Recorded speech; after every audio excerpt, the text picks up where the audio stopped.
Hey guys, welcome back to MLB 22 The Show, Red Sox franchise mode. Today we are going to begin with Game 4 in this series. Yes, we got one back. Finally, a well-deserved win after, a 6-1 victory in the end. But still, we still have a long way to go. For the Mets, they need 2 games to win. For us, we need 3 more games to win. Again, still a long journey to go. But we will fight it out until the end. And of course, as you guys know that today, it's March 27th, and MLB 23, the show, is going to be out, within 24 hours. So what I'm trying to say is that today is the final upload for MLB 22, the show. And at the same time, today will also be the day where you guys find out whether if I win the World Series or not. Again, I love this series a lot. I dedicate a lot on this series. So whatever the result in the end, it does not matter to me. If we win or if we lose, I'll take it. No matter what, because again, it's a long journey. If we lose, then we lose. If we win, then we win. But again, like I said, this series has been fantastic. I have never imagined myself completing a series. Again, I remember a couple years ago when I tried to do MLB 20 the show, 21 the show. I had the idea that want to finish the whole series, but at one point it's just kind of draining, tiring. The fact that I have to play through 162 games, and then also plus the playoffs as well. God knows how many games that I can win in the playoffs and where I will end up after the postseason. So again, it was kind of a failed attempt for the past few years. But right now, I kind of have the courage to kind of finish it, to be honest. I think it's a long overdue series that I've been wanting to do. And of course, MLB 23, the show is around the corner. And this year, personally for me, it's a more challenging, it's a more exciting project for this season. Simply the fact that we made so many changes over the summer. And the squad that we have, it's not the best. I can tell you guys that. It's not the best at all. You have teams like, the Yankees, the Mets, the Astros, the Blue Jays, and a lot of good teams out there as well. And I'm sure the Red Sox, the team rank is going to be a little bit, behind anybody. At the same time, I'm not going to be surprised that the Red Sox rank like the bottom half or bottom quarter of of the team. I'm not surprised about it. The only positive, the only player that stood out, like it's going to stand out, in the show, it's 100% Rafael Devers. Later on, maybe I forgot his name, Yoshi. So it's either, those two of them. But of course, we have young prospects as well. Tristan Cassis, we have the old veteran like Chris Sale, Corey Kluber, players like that, and Kenley Jansen as well. But of course, the majority of the squad that we have today, or will have on 23 the show, will be pretty much more than 70 to 80% of the change compared to the last MLB the show. So I think the fact that right now we have pretty much come to an end, and we have made so many personnel changes throughout the whole series, acquiring Matt Olson, Adley Rushman, Corbin Martin, John Peterson, Harrison Bader, Christian Yelich, pretty much all those stars player in the categories. I acquire all of them. Again, it's not part of the forced trade thing that I did, but again, it just kind of happened, to be honest. The Red Sox certainly have a lot of assets in the squad, so being able to trade some of them, it's pretty much it's fun. But for the new MLB the show, maybe I try not to trade a lot, not to trade a lot. I hope not, because again, I still want changes within the team through trades, through signing free agents. But at the same time, I still want to keep that original squad in the team. Of course, it would be nice to still have Verdugo in the team as well. But again, I mean, without Edwin Diaz, where would we be again?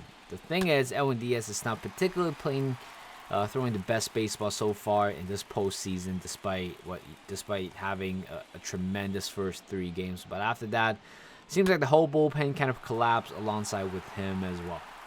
So right now, let's talk about a series right here. Game 4, we just need how many more wins? We need 3 more wins to go. But right here, taking a 1-0 lead already, and we're hitting against Max Scherzer again, one of the toughest pitchers out there, and definitely a future Hall of Famer.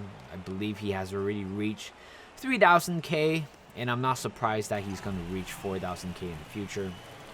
Right here at the bottom of the 6th right here, payoff pitch to Matt Olson, ground out to second base for the 3rd out. And we're moving on to the bottom of the 7th, actually bottom of the 6th.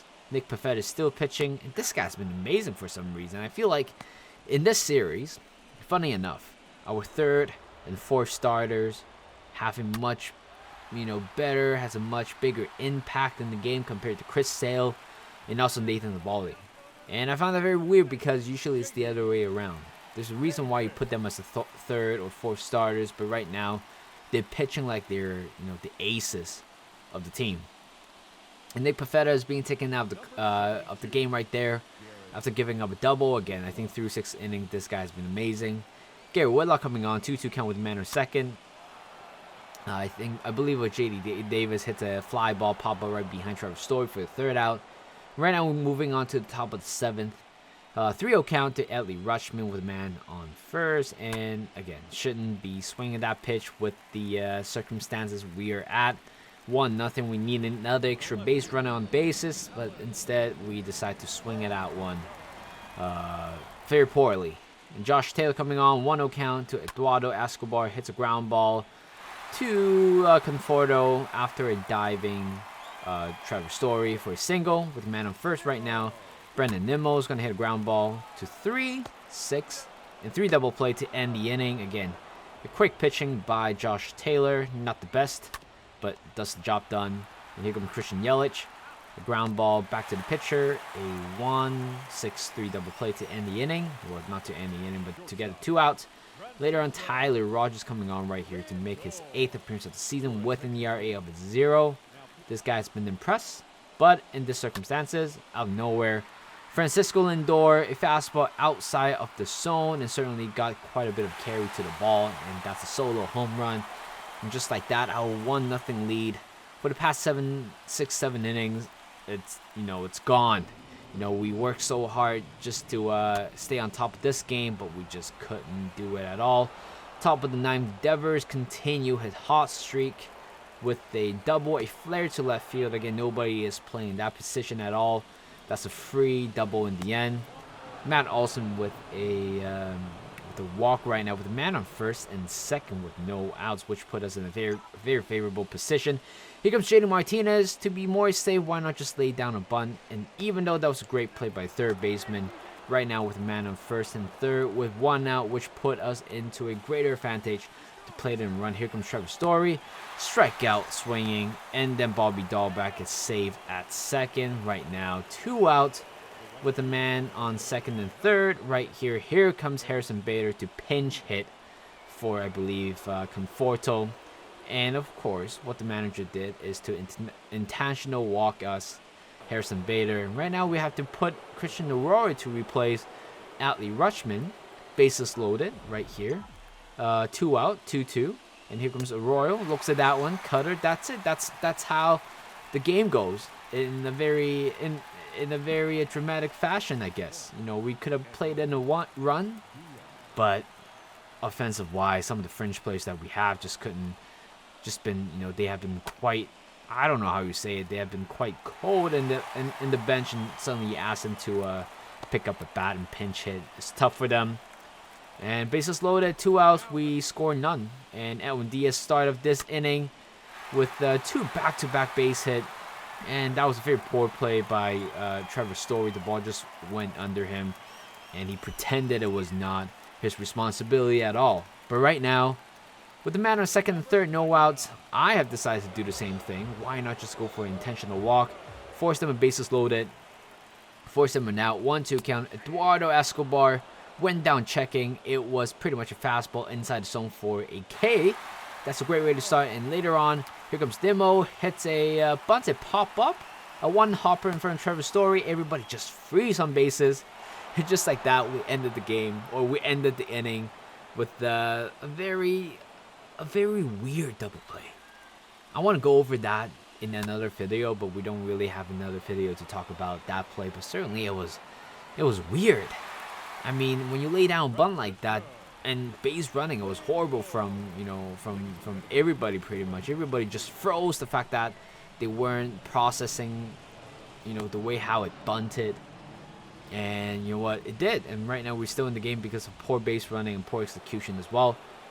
Tanner Houck coming on right here, striking out the second batter he sees, and later on getting the batter out with a fly ball to right field to end the 10th. Right now it's another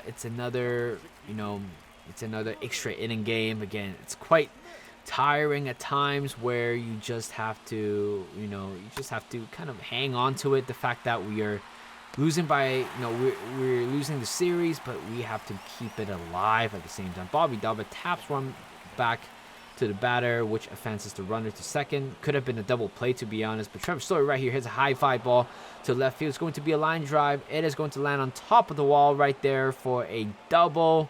And Trevor Story with a sliding double, and we have taken the lead to 2-1. Again, 2-1 doesn't mean anything at all. The fact that we have blown a lot of leads so far in this series, and also in the Angel series as well.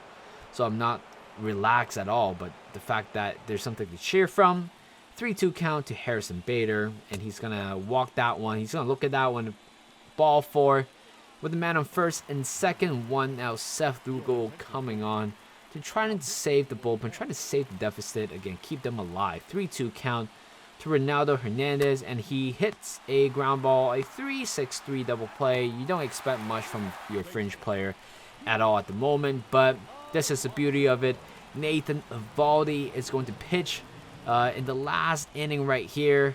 0-2 count to Alex Verdugo. He is going to line this one to Harrison Bader for a 2-out hit, which put us in a very precarious, scary position. With a man on second, Escobar went down swinging with a splitter at the bottom of the zone, and we have tied this series 2-2, but this game was amazing. 2-1 was the final score.